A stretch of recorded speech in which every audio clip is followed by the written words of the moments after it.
Hola, buenos días, bon dia, amigos, amigas, ¿qué tal? ¿Todo bien? Hey, good to see you all. I appreciate it's early. We need a few more café con leches in our bloodstreams to get things moving. My name is Oisín Lunny. I help great people, organizations, and companies tell their best stories at events, through podcasts, through webinars, and it is such an honor to be here. My first visit to Barcelona was way back in 1993. I was in a band and we supported Depeche Mode at the Palais Saint-Jordi. It was a life-changing experience. The next time I came to Barcelona was for the very first edition of Mobile World Congress in Barcelona after it moved from Cannes. So I remember coming to the first ever 4 years from now. I remember the buzz, the excitement. What is 4YFN? What's it all about? And the thing that I've come to learn is that 4 years from now is where the magic happens. A lot can happen in 4 years' time. So today, as with every edition of 4 years from now, we are all gathered together to really build this ecosystem, to get a refill on our insights, on our inspiration, and most importantly of all, our connections. Connections can take you a long way. There's an old saying, if you want to go fast, go alone. If you want to go far, go together. If you want to go fast and far, go in an ecosystem. So this is all about building a world-beating ecosystem. Now, if there are any folks down the back, please do feel free to come. If you're sitting on the edge of a row, feel free to move in and allow some space for our dear guests to come and join you for this very, very exciting opening session. Now, this morning, we are going to explore disruption. Now, there's an old saying, disrupt or be disrupted. And startups are, of course, a force of disruption. They lead the development and implementation of new technologies that create new business opportunities and can even transform society.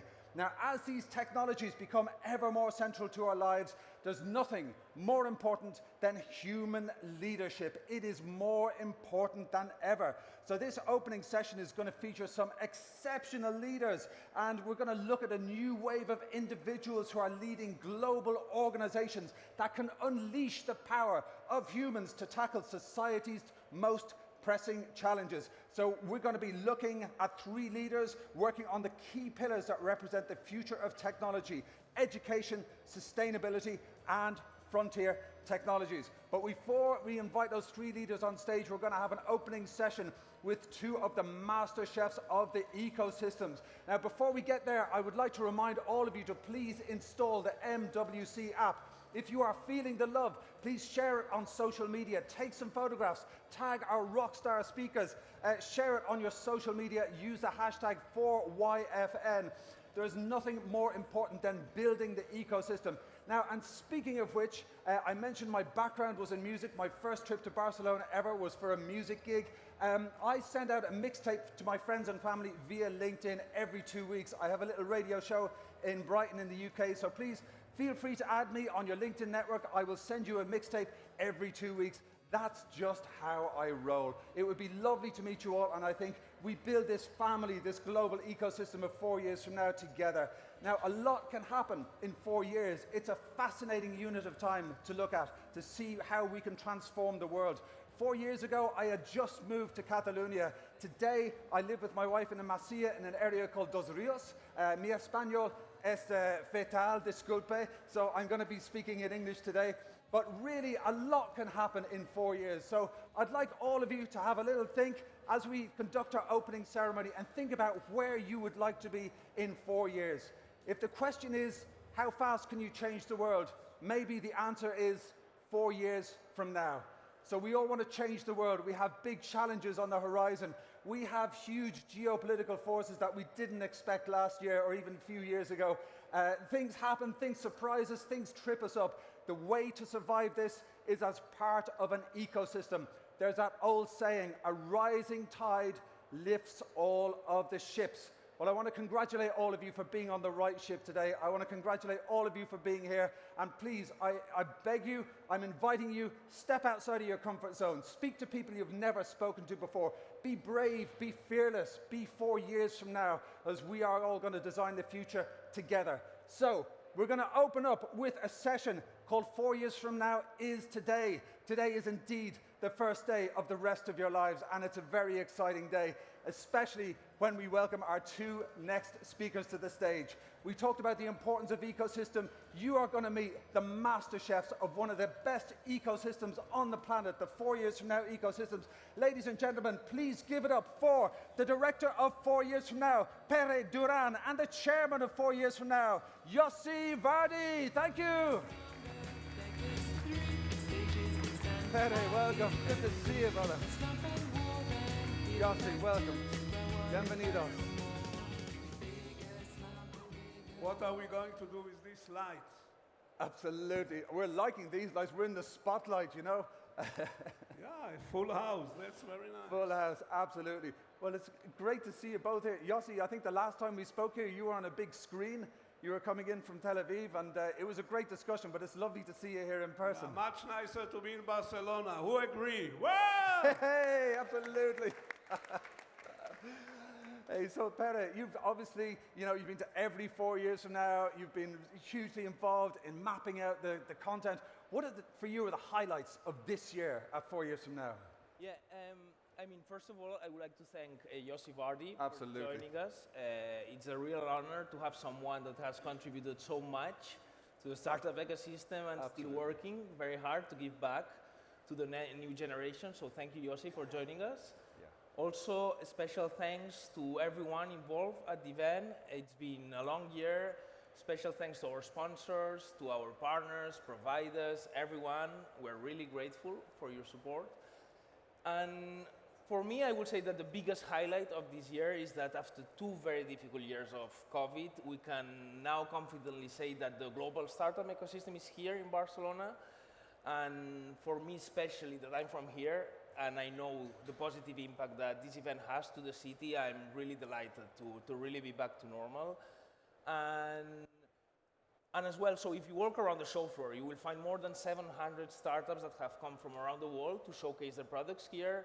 And we have companies from many different geographies, sectors, stages. So I always recommend everyone to spend a couple of hours a day talking to the entrepreneurs, because it's the best way to really understand what's happening and discover new technologies. Absolutely. My favorite Venn diagram is 2 circles with no overlap. One of them is your comfort zone, and the other one is where the magic happens. Step outside of your comfort zone, that's where the magic happens. Go and speak to some of these amazing companies we have at the stands, exactly as you said now, Pere. Now talk to us a bit about the conference program, and which areas are you the most excited about for 2023? Yeah. Well, I guess we're living a very unusual business cycle right now. There's a lot happening in the economy, in the tech space. So we have a packed conference session. We have very interesting topics. However, this year we have focused in 3 core topics. The first one is sustainability, and we will discuss a lot about how the startup ecosystem will support the transition towards a green economy. And then we have a second topic that is the metaverse. It's still early days for the metaverse, but we are already seeing great technology. We have a great immersive area here at the back. And we believe that it's going to be a space for a lot of investment in the coming years, so a great space to be if you are a founder. So sustainability, metaverse, and as well AI. AI will be, if you walk around the show floor, you will see a lot of startups that have incorporated this technology because costs have gone down considerably. And with the latest advancements of generative AI and everything that is happening, obviously we will talk about how these technologies will transform society. Phenomenal. You're hitting all of the hotspots right there. And talk to us a bit about your view on the European tech ecosystem. You know, if you had a scorecard or you had to mark its health, what would you say about it in 2023? I'm very optimistic. I mean, I'm very lucky to organize an event such as 4 Years From Now and meet people such as Yossi, see great entrepreneurs, so I'm optimistic. And I think there's a couple of numbers that justify this optimism. The first one is that the startup ecosystem today is much more mature than when we launched back in 2014. Yeah. Just in Europe, we're talking about more than 160,000 startups employing 2.5 million people. So the startup ecosystem is resilient to navigate what's coming. That are pretty uncertain times. And the second reason is that we are seeing a lot of companies nowadays addressing very big markets. So a lot of startups that can become very big companies. And as well, for me here, we're seeing a lot of companies that are trying to solve the biggest challenges that we have ahead of us, such as climate, access to education, personalized medicine, and all these challenges will require of new ideas, new technology, so I'm really confident that startups will be at the forefront. Fantastic. Thank you so much, Pere. That really set the scene just perfectly. And as you mentioned, Yossi Vardi, it is so great to have you here. Great to have your leadership. You are the North Star of so much that happens on the globe. Don't be carried away, you know, they will believe you. Okay, but you know, TLDR, if you don't know Yossi already for any reason, trust me, you absolutely need to. If you see him walking around, go up and introduce yourself. I promise you, you won't regret it. But Yossi, you have a lot of experience in this world. You know, you've worked in entrepreneurship for over 50 years, which is awesome, absolutely brilliant. We've just heard about some of those global challenges from Pere. You know, would you have any words of advice for any entrepreneurs, any startup founders in the audience? They're like, how do we navigate this world, all these challenges? What has your time taught you that you would like to share? Okay, surprisingly, I'm not going to focus about technology. I'm going to focus, or maybe not to focus, but to mention one thing which I think it's much more important. At the end of the day, the killer application in everything is people. The main asset that you can find here is people that you can meet, can make new friendship, new relationship. Don't miss the opportunity. Don't just go and look at equipment. Equipment you can see anywhere. Who has this badge? Can you please raise it? So we still have many people, we don't have it. Let me tell you something about this. This looks like a name tag. You are wrong. This is not a name tag. This is a social contract. This is a social contract. If you stand in a bus 20 centimeters from another person that you don't know and you begin to talk to him or her, you may be regarded as an harasser.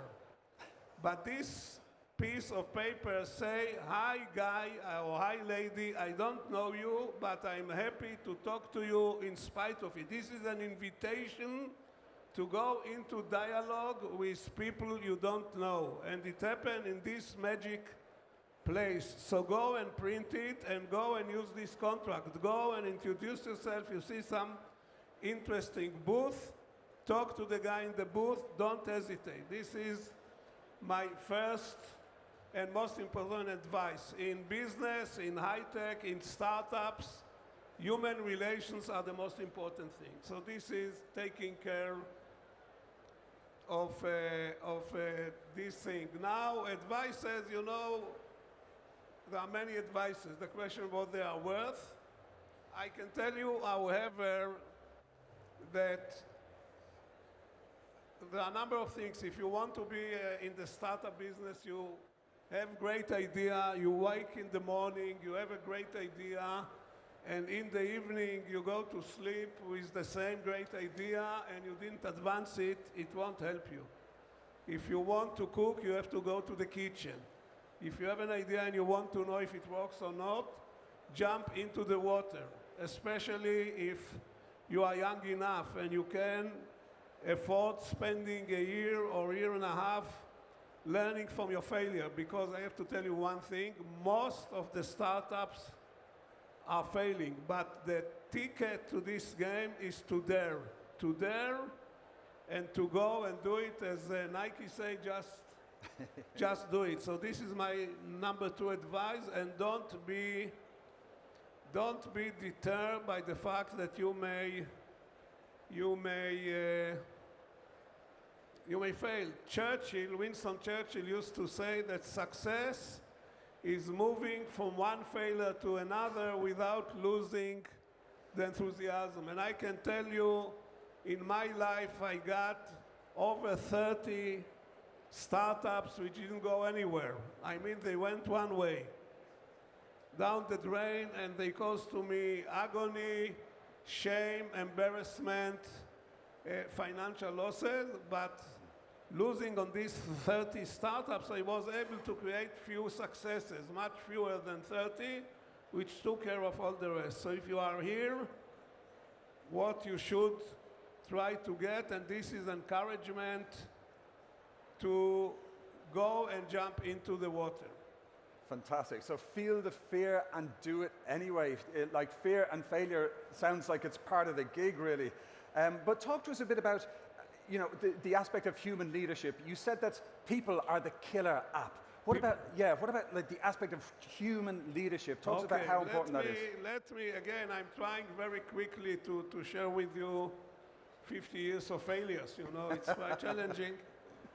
But about leadership, what I learned that 3 types of leadership. One is managers. They can be very capable managers, but managers are people who understand the algorithm of achieving something. Product, service, building something, but what they do, they have the algorithm in their head. They decompose the algorithm to small pieces, and they tell you, you go and do that, and you go and do that, and you go and do that. And they achieve the goal by giving instructions, by taking the algorithm of the process, decomposing it, and telling to people, and you can get results. But there is a higher level of leadership, and these are, I call them leaders. So we had managers, leaders. Leaders are making things happen by a different approach. The approach of leaders, they say, look at me, what I'm doing, this is what you should do. And they give more leeway to the people to do what they are being told to do. They don't give them detailed instruction, they give them a bigger charter. But the top kind of leadership, which is maybe 10% of the companies are enjoying it, these are these special people, let's call them the inspirers.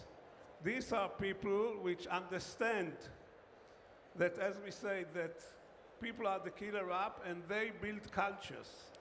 They build cultures which empower people to go to do. They build cultures which allow their employees to go and give to the mission the best of their talent. And this is much more effective. Why? Because I'm talking with Pere for the last, I don't know how many years we are now working together, 6, 7 years.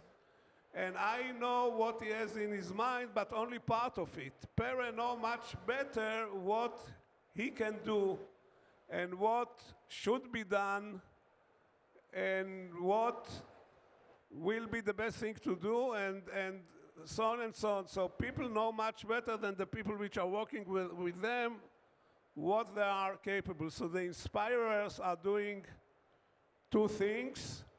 One is building a culture where the people want to go and execute for the best to achieve the mission according their understanding, not according their manager or their leader. They are the managers of themselves. They are the leaders of themselves, and the inspirer is empowering them. So this is the top thing. I'll give one example, and I hope I'm not offending anybody else. If anybody of you want to read a very interesting document which show it, he doesn't call it this way, use other terms, go to the web and look to the deck of slides of Reed Hastings, the guy who built Netflix from nothing and reinvented the whole movie industry. One guy, not many years ago, 20 years ago, he understood that the key is people. Now, this kind of manager slash leader slash inspirer understand that this can be done only with certain kind of people. And the people which are fit to this type of leadership have to be talented, have to be motivated, self-motivated, means that they have passion, and they have to be people who are able to work in team, if you create a startup and you are an inspirer and you know how to select your people, you will have a great company. And this is the difference between great companies and mediocre companies. I can talk about it for the next 4 days, but I don't think that's the idea. Okay. By the way, in parentheses, I want to say something which is totally unrelated. The name of this conference is 4YFN. It started at 4 years from now. Now we have this amazing acronym that not a single person in the world knows exactly what we mean. So if somebody can invent for this acronym another meaning, please send us email and tell us what this acronym can stand for. But that was a different, a different thing, yes. Back to you. Fantastic. Challenge accepted, amigos. Absolutely love it. That's brilliant. So, you know, there you go. Gems of wisdom from over 50 years investing in tech companies. You know, humans are the killer app. Final word to your good self, Pere. What's your take on the importance of human leadership? How would you like to reflect on what Yossi just said? I mean, I guess we're going to have a great reflection we now have 3 amazing speakers joining us, that they are working in critical areas for the future of tech, education, impact investing, and frontier technologies. So, yeah, I'm really looking forward to hear what they have to share, because at 4 years from now, we really believe that these sectors will play a key role for the future. Fantastic. Okay, amigos, I'm afraid that's all we have time for. My dear friends, please give it up for Yossi Vadi and Pere Duran. Thank you.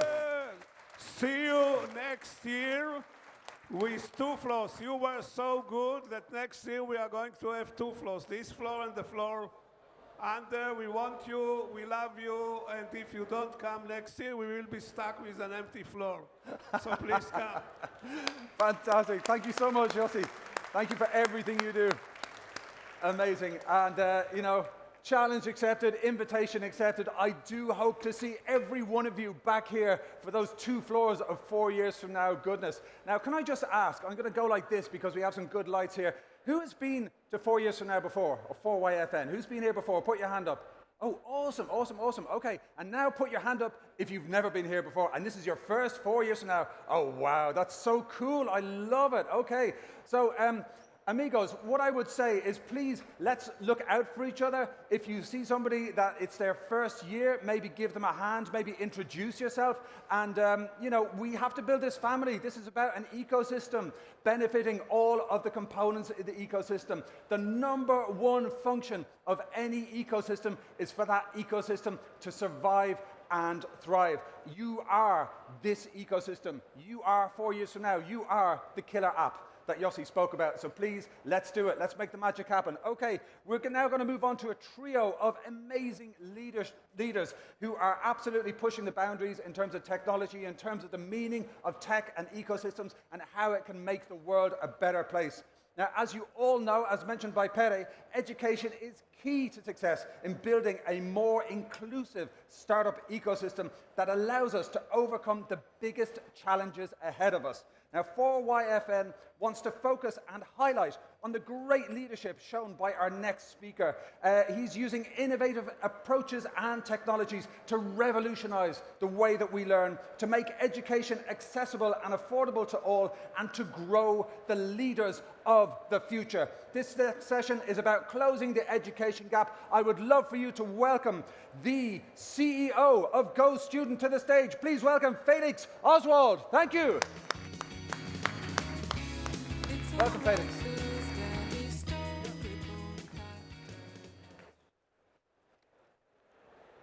Hello, everyone. Todd Whittaker, an American educator, once said, "The best thing about being a teacher is that it matters. The hardest part about being a teacher is that it matters every day." The quote tells us 2 things. On the one hand side, how difficult it is to do this profession, and on the other side, how important it is for the students' progression to have great teachers in their life. Experiencing a shortage of teachers makes it also much more difficult for other teachers to create that impact on young people, and that's why we need to invest in our future educators. Teacher shortage is one of the most fundamental problems when we talk about educational gaps across the globe. In Spain, for example, about 30% of current teacher positions are vacant. What happens if we don't have enough teachers? The classroom size becomes bigger, and our children, our students receive less individual support. If we look at Europe, for example, in public schools, public secondary schools, the average classroom size today is about 23 to 25. In private secondary schools, the average classroom size is about 17. So you need to pay as a family additional money to get this individual support. Now the big question is, how can we leverage, how can we use technology to close these gaps and to make education much more individual? And today, actually, also this year, we are at this inflection point to make that possible. Unfortunately, COVID also accelerated these educational gaps. A lot of kids were left behind. A lot of kids who did not have access to technology were left behind. In our education report that we did, when we asked Spanish parents how they experienced that, more than 60% of parents were telling us that their kids are facing learning issues and learning difficulties. If we look actually back in history, when education started, education was something very personalized. In the ancient Greek times, the classroom size was much, much smaller, but at the same time, education was also not very accessible to a lot of people. Later on, in the Middle Ages, education became more accessible. We had the printing of books. We were able to distribute content to kids all over the world. Schools became mandatory. So education became accessible, but less personalized.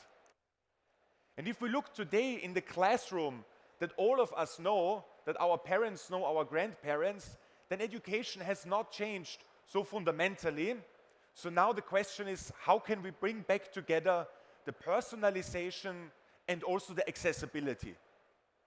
And there are two things, there are two trends we are working on and that we see in the market right now that are pushing that and where we are at this inflection point. Virtual reality, because it allows kids to engage with content in a much more immersive way. Also, we in our company, we have kids that use VR tutoring. They can put on the classes, they can beam themselves in a city like Madrid and they can practice their Spanish skills, and it drives engagement tremendously. And then on the other side, especially now in year 2023, everybody heard the buzzwords of GPT and AI. Every kid can nowadays, just with the click of a button, access a virtual tutor that helps them in understanding individual concepts. And the next big thing is going to be a combination of the both of them, where you combine AI and individualized learning with much more engaging and gamified content. So I personally look very much forward to a very positive and exciting future to solve these educational gaps and bring together the accessibility and also the individual part of education. Thank you very much. Fantastic. Thank you. Thank you, Sean, Felix. Great. Come and have a seat. Okay, we'll have a chat. I have some questions. Well, I have a question for you. Now, that was a really inspiring, very quick whistle-stop tour of what you're doing, the way that you see education. But one of the things I'd love you to talk a little bit about is the whole area of partnerships, because we're talking, of course, when we talk about education, we're talking about the state, we're talking about schools. Do you see there's a role for public-private partnerships, or how does this all kind of map out? Yeah, exactly. It has to be a combination between the public sector and the private sector. So it's less about either or, but how can the two come together? One example, concrete example, there's a for-profit organization, Bridgewater Schools. Yeah. And they are running a network of low-cost private schools, for example, in several African countries, where they operate more than 500 schools. They provide a lot of technology, a lot of teacher training, and they have partnerships with the government to make them more accessible. And they are serving more than 100,000 kids with affordable, high-quality education. That's a beautiful example how these two worlds can come together. Fantastic. And you mentioned ChatGPT there. I mean, when I was a kid, the idea that you could A, have the internet, which didn't exist, and also B, you could ask the internet to kind of help you with your studies. I mean, do you think that's going to just transform everything? How do you work with that? Yeah, it's going to be an accelerator because you can be much more productive. Even for me, preparing a presentation like this, I asked GPT a couple of topics to basically do research in a much faster way. Fantastic. And that is something I think also a bit scary, because if you are not on top of these things and if you don't have this skill set of adapting you to this new reality, you are left behind. Yeah. But also, on the other hand, if you leverage it in the right way, you can be 10 times more productive than you were able 10 years ago. Amazing. Okay, we'll probably come back to that a bit later. I'm going to ask you to stand to stay with me on the stage here. Ladies and gents, can we give it up, please, for Felix Oswald from Go Student? Thank you. Awesome.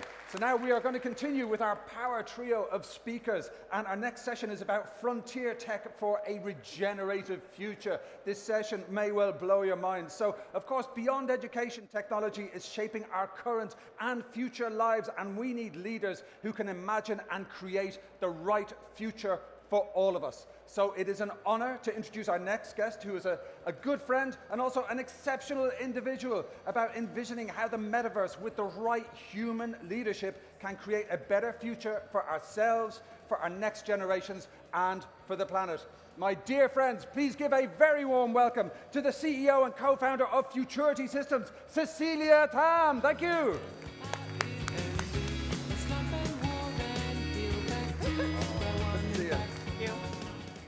Hello, everyone.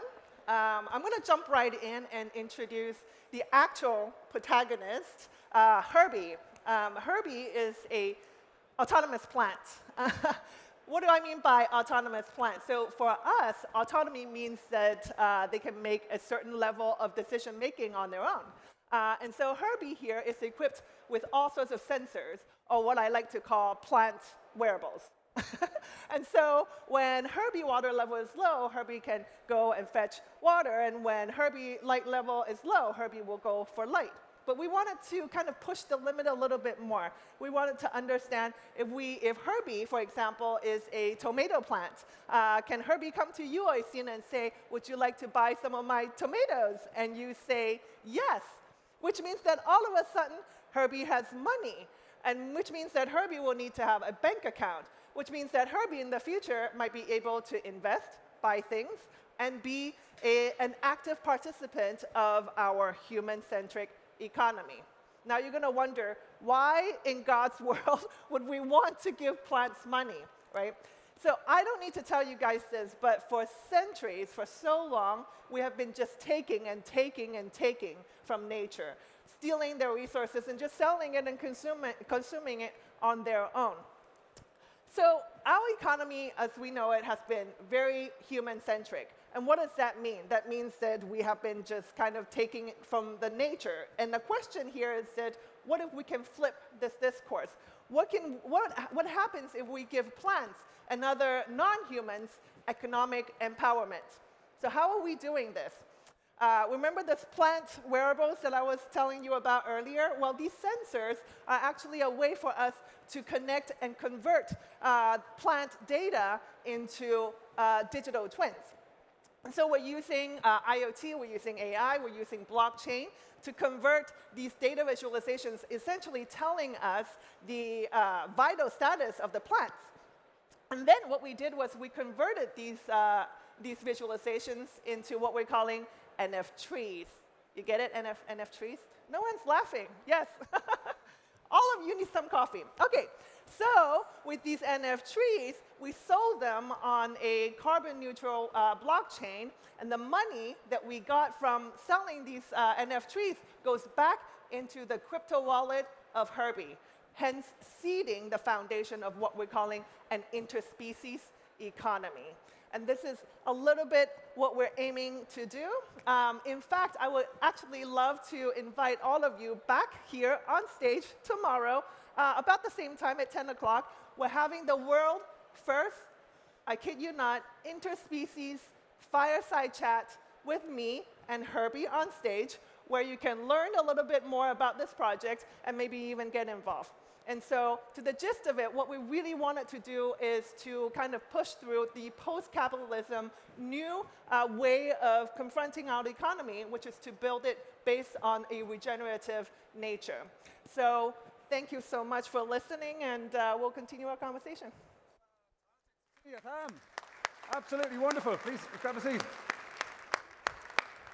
Well, I love that. NF trees, what a great buzzword. Sign me up. And yes, the idea of tomatoes coming and say, hey, would you like to eat me? I mean, I find that maybe disturbingly attractive. Who knows? But I love all of this because one of the big issues with, you know, our kind of global system is that it has this concept called externalities, which is usually just, you know, the water, the air, like dumping stuff. It's just externalities. It's not kind of tied into the P&L or whatever. It's just stuff that happens outside of the business.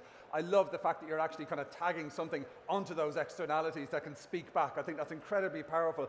But Cecilia, the name of this event, obviously, as Yossi very kindly reminded us, is 4 years from now, 4YFN. So where do you see this in 4 years' time from now? What are you and Herbie going to be doing? So this project has been a pilot, and we have been applying these sensors into a plant that we have in the office. But the idea is really to extend this. We wanted to use satellite data. We wanted to use other kind of data from the Amazon, in the coral reefs, even beehives, to kind of understand the ecosystem in large and their needs. And we're also trying to build a DAO, which is a distributed autonomous organization. But for those who aren't familiar with it, think of a company that is being governed by algorithm. But in this case, we're governed by plants' algorithm, so that they can actually decide on how the money will be spent.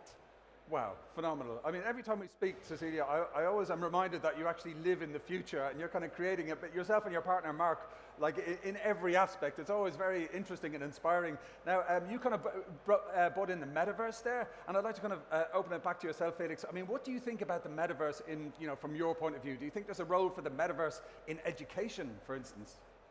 Yeah, as mentioned, yeah, we have been already like running a lot of tests where we try out how to leverage virtual reality with kids, and the results have been just amazing. Yeah? We see it drives engagement. We see that you can access kids from all across the world. It's basically like playing a video game. Yeah. And when you play like a video game, you see much higher engagement rates. And this is what is also for kids what is important. Yeah? This is what drives then education. There are also like other nice examples. If you want to practice to become a Formula One driver, you can now also have some fully immersive cockpits where you can train, and they work tremendously well. So I definitely believe it's going to be a huge accelerator in a positive direction there. Wow, I mean, that F1 training sounds like a very good idea, particularly for somebody like me, because I would just write off all of the cars, you know. Much better to crash them in the metaverse. But Cecilia, it's time. Oh, hello.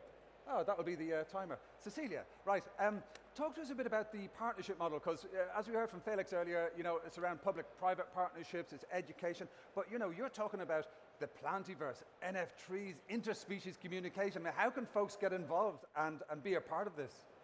I think it's absolutely crucial for everyone to get involved, partly because, you know, our planet the complexity of saving this planet is multifolds, right? Yeah. So from government making regulations and, you know, regulations that are applicable in the future to us playing our parts. And so the very first step is to get involved. Fantastic. And Cecilia, you've been based in Catalonia, in beautiful Barcelona for quite a while. I mean, how do you find the tech ecosystem here? And I know you've been at 4 years from now a bunch of times. I mean, how do you find your interactions and working with you know, the folks on the ground here in the ecosystem? Well, I've lived in Barcelona for 20 years. 20 years. So, wow. and wow. Mobile World Congress in 4 years from now. Mobile World has been this is the 11th year, if I'm correct. Yep. So it has brought people together, it has brought communities together, and you know, working with you, I've seen really amazing kind of connections and networking being happening. And I don't have to tell you this, but one of the reasons why have been here for 20 years is because the foundation here is so amazing. Being a technologist, being a futurist, you know, I've seen startups going from 0 to 100. I've seen companies working with startups, and I've seen government really kind of weaving everything together. So, you know, there's a reason why I'm here. Oh, absolutely. And I remember you did an amazing project during the pandemic in terms of like mobilizing the maker community to print 3D respirator parts for the hospitals. That was just phenomenal. How did you kind of bring together that ecosystem? Like you mobilized a lot of people very quickly. I think that during COVID, there was a lot of moving parts and a lot of unknowns. And relying on the community that is on the ground, that are working with hospitals that are, you know, because the infrastructure itself has been was saturated. And so you need some kind of agility and mobility. And the maker movement, the maker community was great. So we had a Fab Cafe where there's digital fabrication tools, and we kind of jumped right in to, you know, help out in whatever means there is. That was phenomenal. You know, you meet a lot of people at events who call themselves futurists, but Cecilia is the real deal. If you don't know her already, please reach out to her. Please find out how you can get involved. Ladies and gentlemen, please join me in giving a big round of applause to Cecilia Tam. Thank you.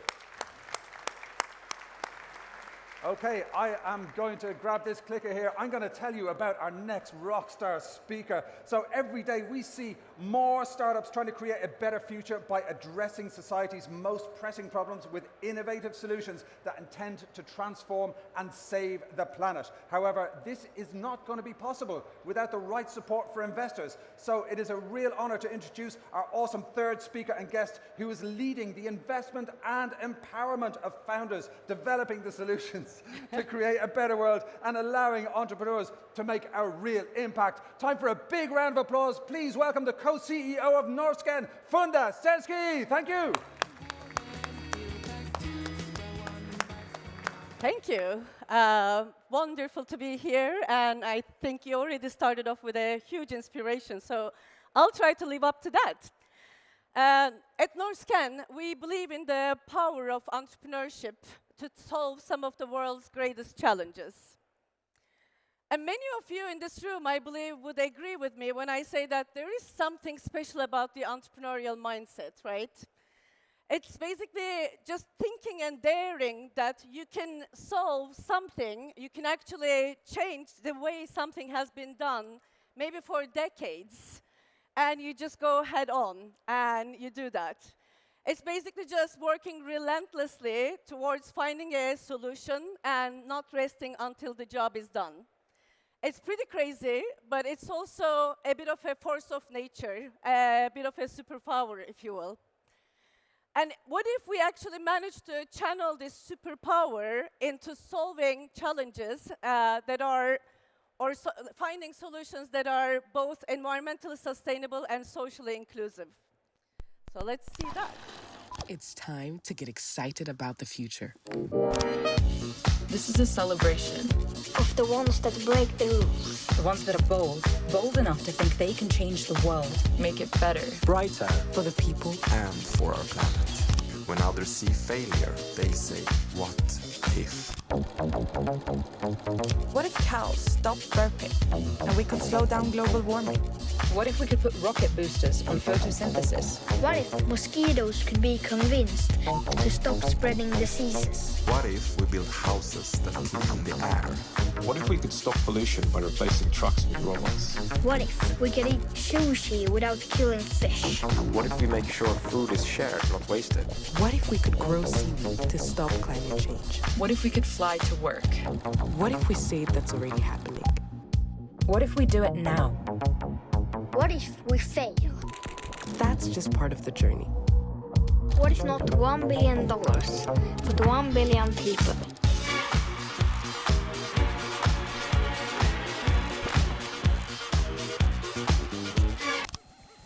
So Impact 100 is one of the initiatives that we did in order to put a spotlight on impact entrepreneurship.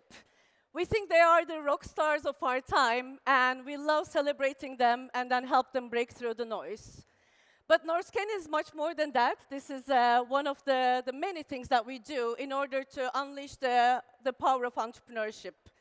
So we are an ecosystem where entrepreneurs can find the knowledge, network, and capital so that they can make it their job to make the world a better place.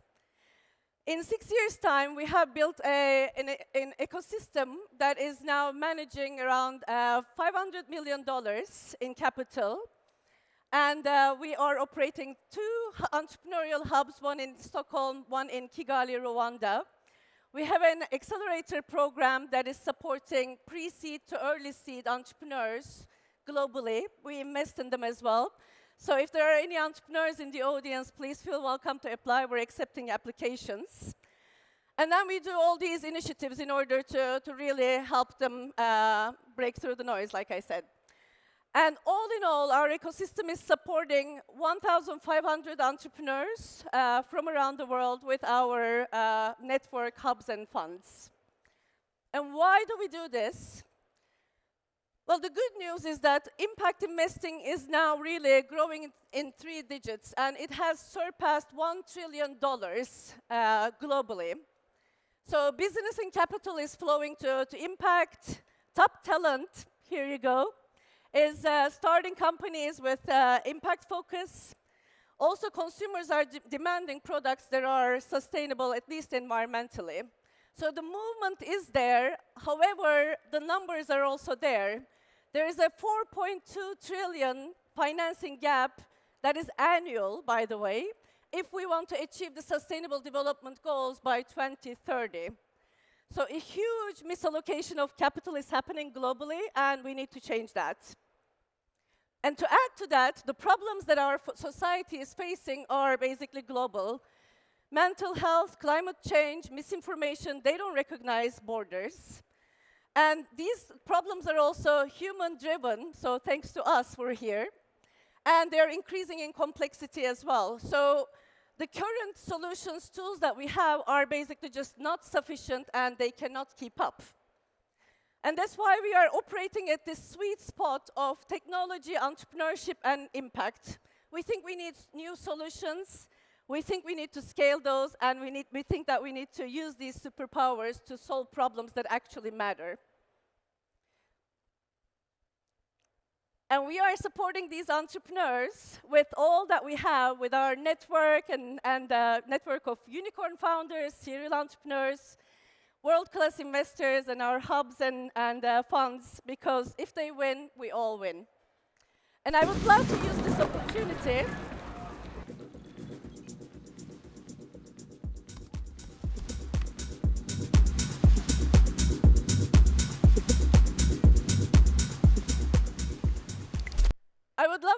opportunity to let you know that we're actually now coming to Barcelona. This will be our 3rd hub, and it's a 10,000 square meter space at the beachfront with a fantastic terrace and a world-class facilities for entrepreneurs.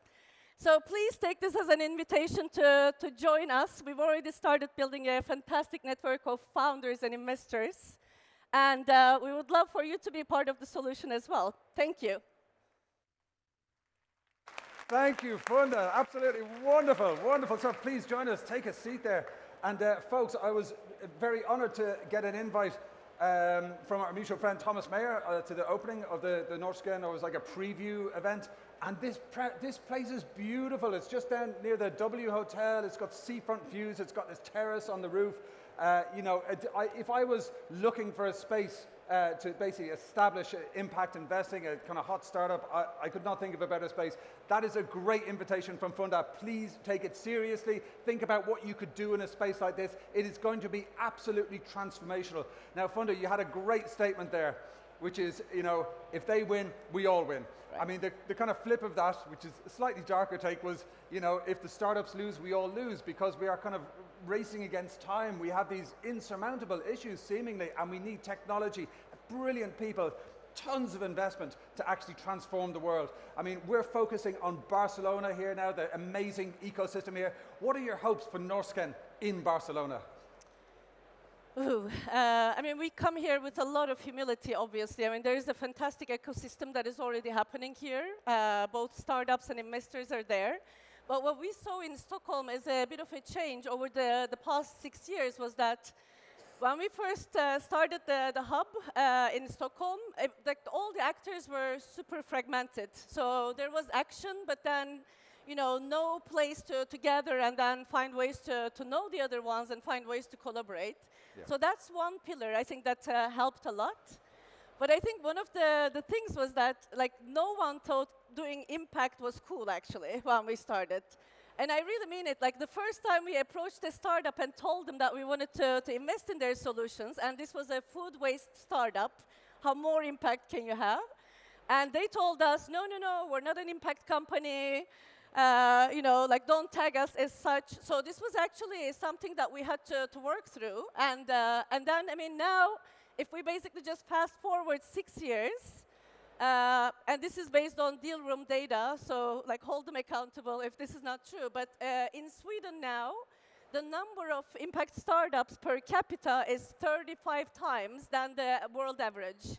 Wow. And I'm telling you, I mean, this was like not cool at all to say that you were impact before. And then 42% of these startups have passed through our ecosystem one way or another. So I think there's really a thing about this convening power that a space can have. And then, of course, these startups need also capital. They need to access talent. And so we try to facilitate all of that. And that's what we would love to bring to Barcelona as well. Oh. And again, I mean, we're super lucky, by the way, that we're actually working with a crazy good entrepreneurial team here. They're entrepreneurs themselves, and they know what the challenges are. So I think, like, our humility combined with the kick-ass entrepreneurs we work with, combined with what we have learned in our journey, hopefully we will be able to make a little bit of a difference here. Oh, fantastic. I love it. I absolutely love it. And, you mentioned there a lot of the success points from Norsken in Sweden. It's been a huge success. What do you think could be the impact of Norsken in Barcelona, in the tech ecosystem over here? I mean, if we can basically, first and foremost, help bridge the gap, I would say, like between tech entrepreneurship and impact, and then channel these resources more towards that, then I think it will add a lot. There is a lack of infrastructure support in general, like for like impact entrepreneurs, and the tech entrepreneurs have been building scalable, successful companies, right? I mean, how do we channel this like brilliant wisdom, those networks, as well as the capital to impact? I think we're going to try to mobilize that a lot as well here. Oh, fantastic. One of the speeches I really enjoyed at the kind of welcome event for Norsken Barcelona was, I think it was the founder of Klarna, is that right? This brilliant entrepreneur, and he was speaking basically about his journey, but it was a personal journey. It was like, I founded Klarna, one of the hottest startups, imaginable. This guy had such immense success, but he spoke about the fact that after a certain point, it didn't have the meaning that he was looking for at that point in his life. He wanted to do something that helped everybody. And he realized that he could. So talk to us about that kind of connection that you have with these very high achieving entrepreneurs and folks who've founded unicorns. They're looking for purpose and what to do next. What's the role of Norsken for people like that? I mean, it is actually Klarna's founder is one of the co-founders of Klarna is the founder of Norsken. Wow. So we're really building on the knowledge knowledge skills as well as his capital. But I mean, his capital was the starting point. I mean, we then attracted so much more to the ecosystem. So I think using this understanding of how do you build scalable solutions, I think that's why Norsken became a bit of a global ecosystem already now, because we're really building it with a totally entrepreneurial, scalable mindset, working with entrepreneurs locally as well, so that they are just as passionate and excited as we are in what we are doing. But to your point, I mean, there are people who are now succeeding in their journeys or failing miserably, but the knowledge and the experience that's accumulated along the journey, I think that needs to come into impact now. Yeah, for sure. And as somebody, the former head of innovation at Disney, which hasn't been too shabby in terms of innovation, said, diversity is innovation, innovation is diversity. If you don't have all the people around the table, you miss perspectives and then you trip up. Exactly. So it's like you're gathering the diverse range of people in the right place with the right North Star to make a real difference. So before we open it up to the rest of our panelists, please join me in giving a big round of applause to Funda Norsken, co-CEO of Norsken. Thank you so much, Funda. That was awesome. Brilliant. Okay, very inspiring. Right, I'm going to throw it out to all three of you now, put you on the spot. I would like to know, and you're welcome to jump in, whoever would like to, are you optimistic about the future? We've got climate change, we've got inequality, we've got a lot of stuff happening. Who's feeling optimistic? Everybody. Fantastic. Funda, why are you feeling optimistic? I mean, I am a relentless optimist to begin with. I think like the fact that we have actually created the problems that we are living in also tells me that we are actually have the power to solve them as well. So like on a high level, I'm very optimistic, but I also think that there needs to be a serious mindset shift for the change to happen, and we need to really challenge our beliefs to the core for the change to happen. So I'm just gonna throw a question back at you. What is success? Like, what is growth? And why do we think about money immediately as I throw this question, right? And why do we not think about health or our ability to improve other people's like well-being? So I think like we need to change the way we see the world for the change, like for the world to change for us, right? But I'm optimistic. I think we got this. I think it's just that we need to really challenge ourselves in terms of how we see the world. We also like one interesting data point. We recently interviewed more than 6,000 children across Europe, and we also asked them what is important for them in their like future career.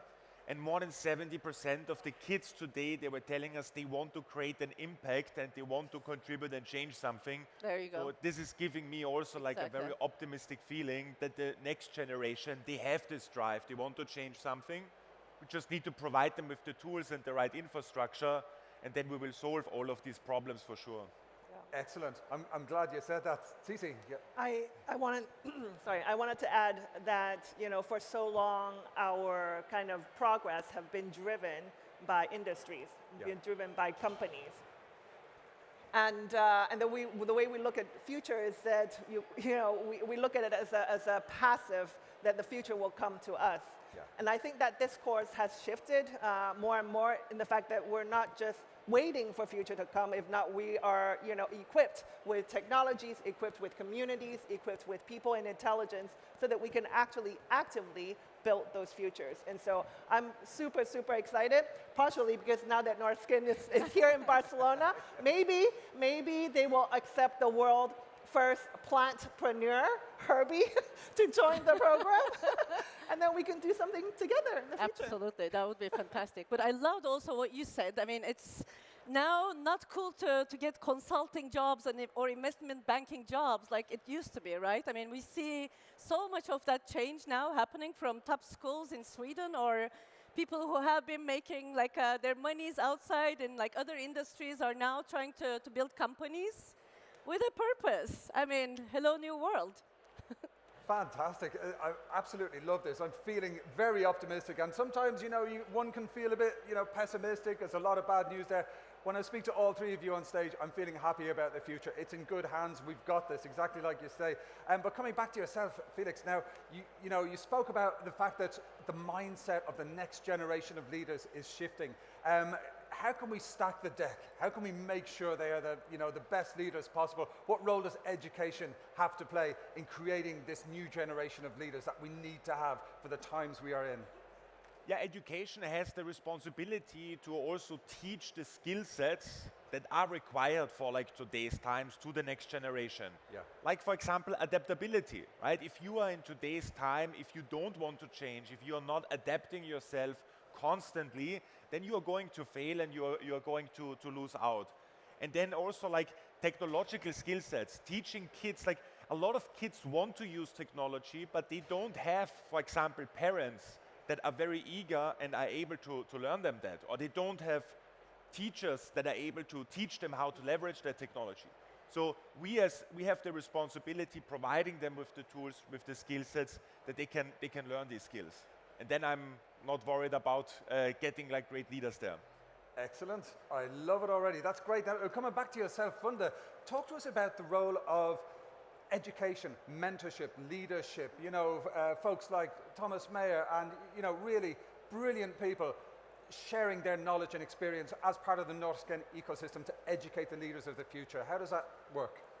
I mean, the entrepreneurs that have been through the journey, the blood, sweat, and tears of building companies that are successful and scalable is really incredibly valuable. So the Norsken Accelerator, actually, there are tens of thousands of accelerators out there, right? And everyone is trying to support the entrepreneurs one way or another. But we said that the only way to support the entrepreneurs is actually to put them up with other entrepreneurs who have been through the journey themselves.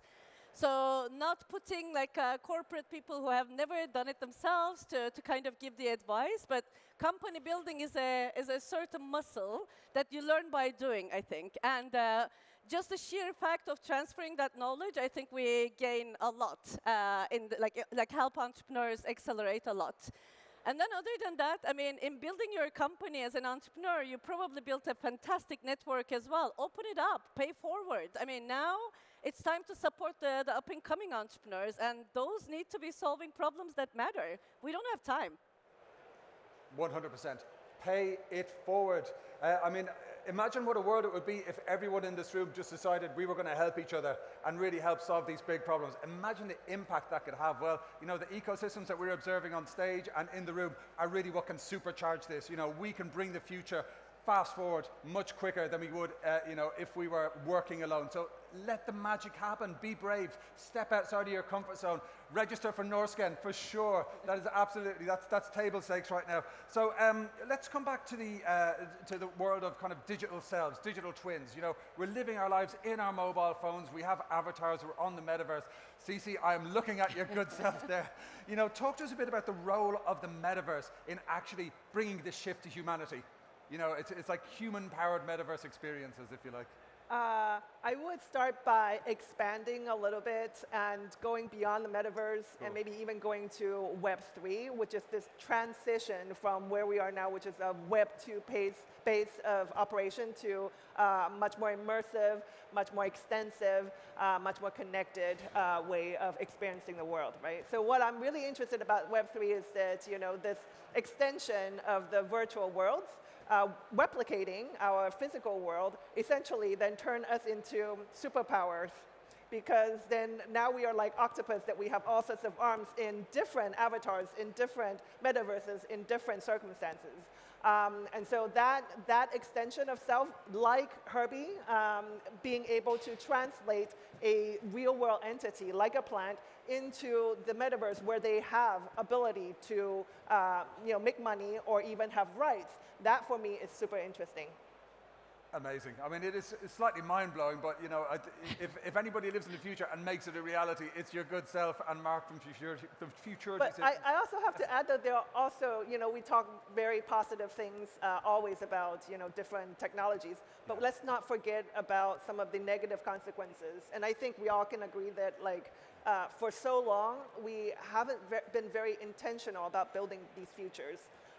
Now that we have the technologies and even the framework of testing out what kind of negative consequences that can come out, we need to already preemptively build solutions for those negative outcomes.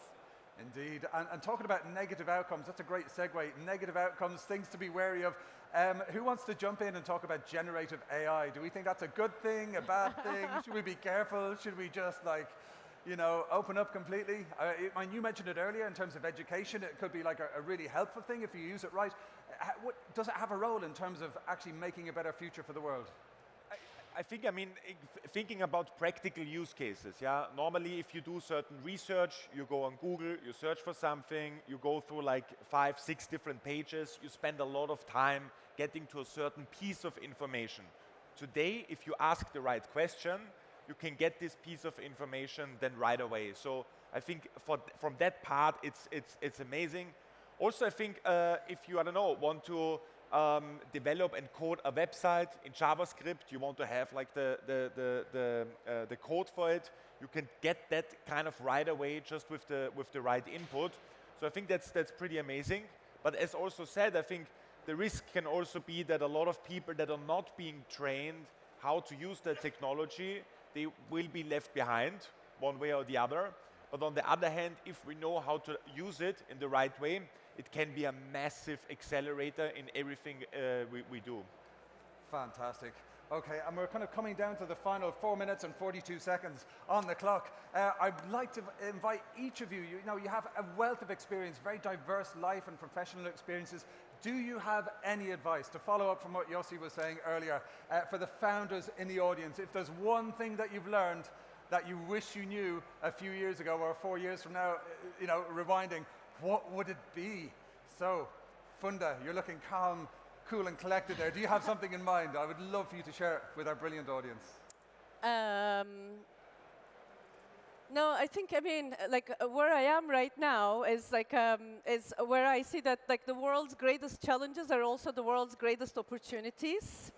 And I think like had I known even earlier that like impact and profit can go hand in hand, and like there is proof to that, like I would have loved to have started even earlier than this, honestly, because I think I'm really growing impatient now that like the change needs to happen, and then I mean we just need to dare and jump and build solutions, basically. That would be my 5 cents. That's fabulous. I love it. So hashtag JFDI, just flipping do it. Yeah, let's get moving. I like that impatience very much. I think it will change the world. Cece, your good self, if there was one thing that you wished you knew when you started your journey, or anything that you know now that you'd like to share with our wonderful founders and entrepreneurs in the audience? I think the number one thing that, if I could go back, I have 2 things. Can I share 2 things? Absolutely, of course, of course. The first one is I wish I would have shifted thinking failure as a failure, but shifting it as a learning. And so every single time that something didn't work out, take notes, understand where it broke, and then convert it into apply it for the next iteration so that it can improve, and not thinking that I'm afraid this is a failure and hence I'm not going to do it. So changing that blockage. And the other thing is, I love this. It is this term called trim tab. And then trim tab comes from Buckminster Fuller. Actually, trim tab is where on the airplane and on the boat, there's a little tiny bit on the rudder that when you have the current against you, you move it and it takes the contra current and moves the plane or the boat ever so slightly. So like very little energy, big impact. And so I've been thinking of what can I do to leverage whatever adversarial forces as a way for me to make the biggest impact. And I think if I'm still trying to formulate how that works, but I think that mentality is phenomenal. I love that. That's fantastic. Thank you. I've written that down. That's a keeper. Brilliant, Cece. Thank you. And coming over to your good self, Felix, what bit of advice would you have for a wonderful audience? I mean, something quite practical. When you start a company, it's extremely messy and chaotic, and it requires you to put 1,000% of your energy into it, day in, day out. It's not easy. I'm doing it now for like almost 8 years. We have 1,500 employees, so it has been quite a roller coaster journey. But one thing that we did a couple years back, which was a mistake, we sometimes hired people that had like a nice fancy CV that worked at like 5 different tech companies, and all our investors were happy that we hired these people in, but often they are already then burned out already, and they don't have the energy anymore to be super hands-on and to build something from scratch.